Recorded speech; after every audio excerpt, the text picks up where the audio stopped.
MLC Shravan Das 2025-26 ఆర్థిక సంవత్సరానికి సంబంధించిన కాంగ్రెస్ ప్రభుత్వ బడ్జెట్ పై విమర్శలు గుప్పించారు.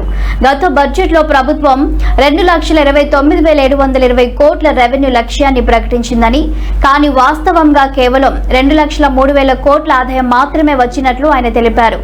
కాగ్ నివేదిక ప్రకారం 2026 జనవరి వరకు ప్రభుత్వ రాబడి కేవలం 1,38,371 కోట్లు మాత్రమే నమోదైందని శ్రవణ్ దాస్ వివరించారు. ఆయన ఈ విధంగా బడ్జెట్ అంచనాలు వాస్తవ రాబడిలో ఉన్న గ్యాప్ పై తీవ్ర ఆందోళన వ్యక్తం చేశారు. బడ్జెట్ ఎస్టిమేట్ గత సంవత్సరం ఫైనాన్షియల్ ఇయర్ లో బడ్జెట్ ఎస్టిమేట్స్ వాళ్ళు వేసుకున్నటువంటిది 2,29,720 కోట్ల 62,000 రూపాయల రెవెన్యూ రిసిప్ట్స్ సాధిస్తాము అని చెప్పని ఈ ప్రభుత్వము గత బడ్జెట్ లో చెప్పింది. అయితే ఇప్పుడేం చెప్తా ఉన్నారు, రివైజ్ ఎస్టిమేట్ లో though the target was 2,29,000 crores, what we could achieve was only 2,03,000 crores అని చెప్పని దాంట్లో చెప్పినారు. సరే, ఇంతవరకు సత్యం. కొంత లోతుగా పోవాలి కదా, మళ్ళా అంకెల వెనుక ఉన్నటువంటి ఒక గారడిని అసత్యాన్ని కొంత లోతుగా పోతే కనబడేది ఏందా అంటే, అన్న ఈ డాక్యుమెంట్ ఇది కూడా మీకు గూగుల్లో దొరుకుతుంది.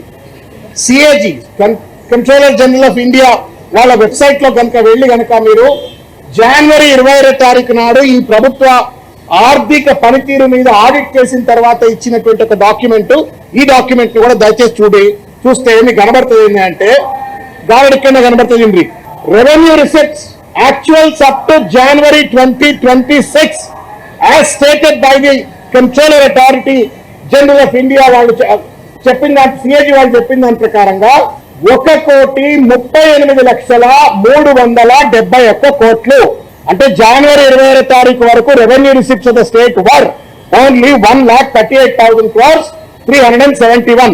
సిగ్గు ఎగ్గు లేకుండా ఈ ప్రభుత్వం ఫస్ట్ డాక్యుమెంట్ ను ప్రవేశపెడుతూ ఏం చెప్తా ఉన్నారంటే, అన్న నౌకర్ మీరు 2,03,970 కోట్ల 99 రూపాయలు మేము రెవెన్యూ రిసిప్ట్ సాధించినామని చెప్పానంటే ఏమైనా అబ్రకదబ్ర ఉందా? ఏమన్నా బట్టి విక్రమార్క చేట్ల, రేవంత్ రెడ్డి చేట్ల, అల్లావుద్దీన్ అద్భుత దీపం ఉందా? ఉంటే మాకు కూడా మేము కూడా మా పేదలకు, మా బీసీలకు, ఎస్సీలకు, ఎస్టీలకు అందరికి ఇచ్చి మేము కూడా రెవెన్యూ రిసిప్ట్స్ మేము కూడా డబ్బులు సంపాదిస్తాం. అట్లా ప్రభుత్వం డబ్బులు సంపాదించింది 1,38,000 కోట్ల దండని జనవరి అయితే మార్చ్ అంటే ఎంత మనం ఇలా 20వ తారీఖు ఇలా. సో హార్డ్లీ 50 days 50 రోజులలో